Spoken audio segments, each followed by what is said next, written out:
So I just used the desoldering station to take out the old LED that had gone on the Atari keyboard ST, and it was like that. And if you follow this trace down, it's got to be the negative because it's big, and that's the positive, but there's even a clue on the other side because it has a little diagram. I put a little bit of tape round there. If I can see the diagram. Yeah, it's just hard to see. Oh, there it is there. Look, you see? So the little straight bar where the arrow points or the triangle points is the negative.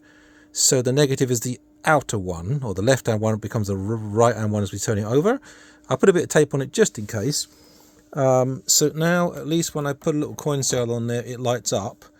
So maybe I'll be able to see if my machine's on. So that was a quick fix I made. The next thing I'm going to do is to take this board out and desolder these connections here, these 0 ohm wires here, and then put some of these coloured tracks on so that I can put the jumpers in and change the ROMs over in case it all goes tits up. So that's my plan. Thank you for watching. Bye bye.